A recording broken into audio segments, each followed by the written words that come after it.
Hey guys, Angelo here, and welcome to this week's episode of Tip Tuesday. So before we get started, you'll probably be watching this video while I'm either on my flight to Florida or in Florida.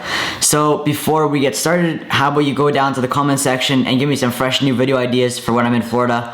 I don't know how much time I'll have because I'm playing 2 tournaments, but when I have spare time, I'll definitely try to get to some of the video ideas. But keep in mind that I will have tournament rounds coming out, so those you can look forward to as well. But let's get started.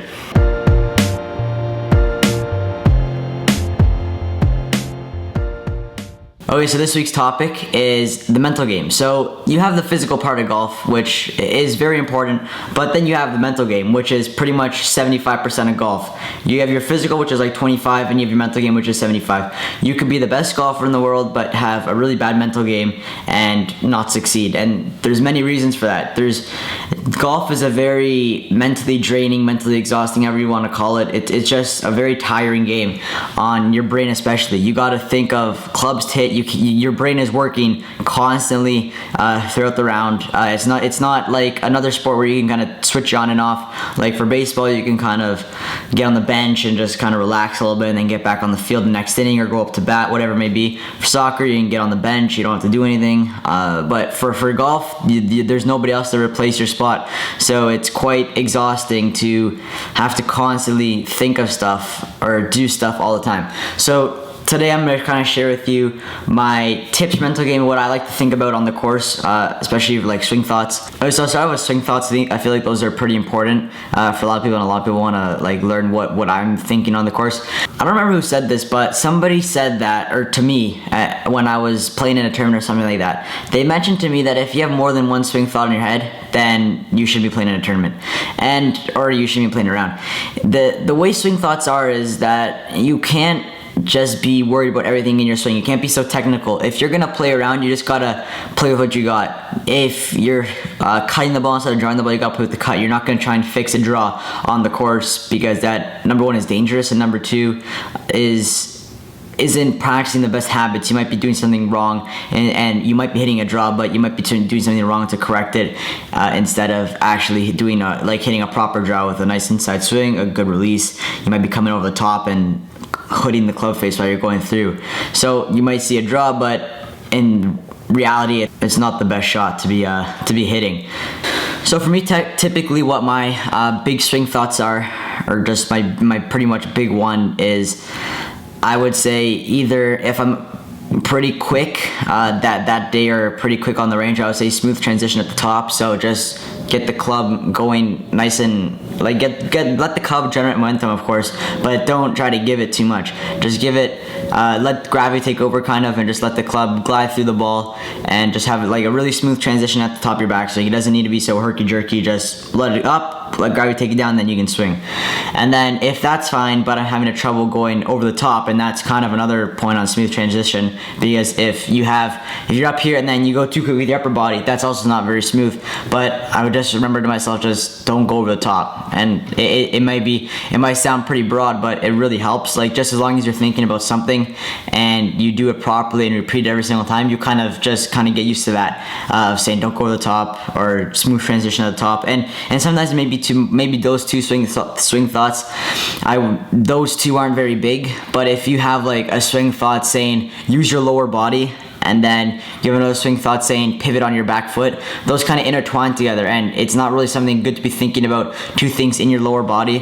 When I'm thinking about my swing up here, that's pretty basic, and I struggle with both those, but I continually work on them. So that's why I would say that's considered one swing thought. But worrying about like your lower body and upper body at the same time counts as like two swing thoughts or something like that, if you understand what I'm saying. Okay, so now gearing over to the mental side, so kind of getting away from your swing thoughts. I would say that when I arrive at the course, a lot of people tend to fall into the trap of seeing who their competitors are and seeing other people are hitting on the range and how other people are on the putting green and stuff of that nature. And the truth is, you can't be worried about what other people are doing, because you can only control yourself at the end of the day. You can't control how your buddy plays, or how that person that you may look up to or you see as a really good player plays. Okay, you can only control how you play. So worrying about other people and how they play is just taking over in your brain, and it's wasting extra space that could be used for your golf. Instead, you're thinking about other things when you can be thinking about your golf.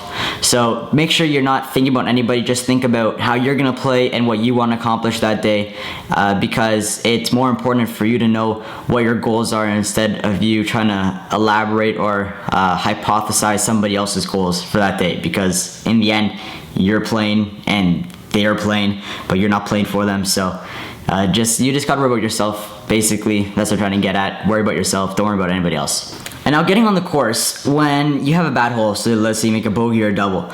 In a lot of my videos that you'll see, when I made like 2 triple bogeys in the same round at Lake Buena Vista in my Golf Week Invitational round, I bounced back pretty solidly. I went triple, birdie, and then I made another triple, I made another birdie. So I would say that I really did well to come back from what happened, and you can't let that dwell over you, because if you're just gonna let it dwell over you, it's just a waste of your time to even be there.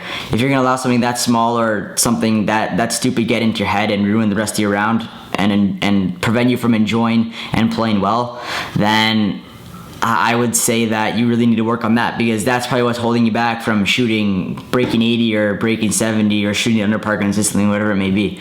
That's what's holding you back. I can tell you that most people that I see, even for myself, it's their swing is fine, their game is fine. It's just trying to make the right decisions and trying to make the right choices on the course. And sometimes those right choices aren't always that vivid for them to see, and they end up doing something pretty stupid. And I've done stupid things too on the course, I can tell you. But you gotta learn from it, so you gotta learn from all your mistakes. Okay, my last big point about the mental game is staying humble on the golf course. And I don't mean it like getting mad or anything. I just mean like, if you have 160 yards and normally that's your 8-iron for you, like it is for me pretty much, maybe a little bit longer, maybe a little bit shorter, but you say, okay, I have 160 yards, that's probably going to be like a regular to medium 8-iron, and you say, well, it's 5 yards shorter, 10 yards shorter than what I hit my 7-iron, but there's a little bit of wind and I want to get some extra carry on it but less spin, and you say, okay, I'll swing harder at it and hopefully it goes a little bit further. Being humble and staying smart on the golf course is taking that 7-iron, choking it down, and just swinging the same like you would with an 8-iron, but getting it a little bit further and a little bit closer to the pin with less spin.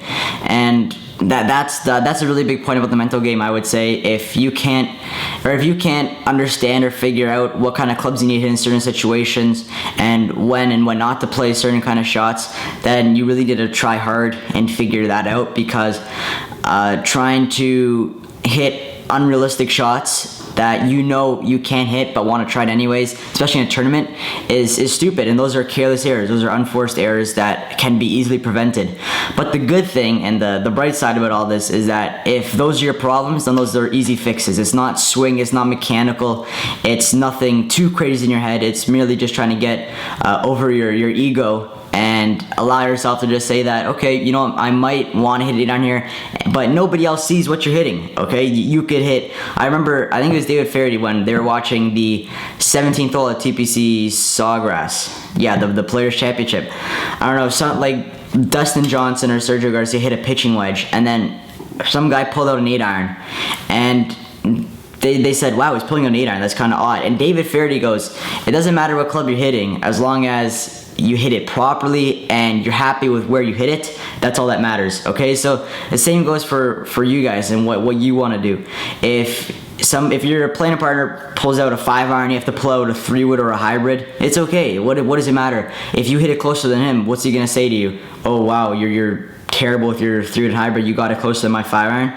If anything, it's just gonna say that I may be a little bit short of a hitter than you, but look, I can still hang with you. And that's what I've had to do, and that's what I've learned over all these years. I've been on courses where guys have been hitting 8-irons and I've been hitting 5-irons, and I've been getting them at their ball or even closer than their ball, just because I've practiced so much harder, and I just believe in myself and trust my swing and trust my game. And that's a big thing when it comes to playing good golf. You got to first be humble. You can't be arrogant on the course, so you got to pick the right club, not the aggressive club. So instead of, like I said, using your 8-iron, use your 7-iron, choke it up a bit. But other than that, that's it. Thanks for watching. I hope you enjoyed this. Hope you found this a little bit helpful. I know the mental game is very tough to explain, but hopefully you can kind of take something away from it. Just give you a little insight on what I think about on the course. But hopefully it helped. Leave a like below if this did help. Comment your, again, your video suggestions for when I'm in Florida. Have a good day. Bye.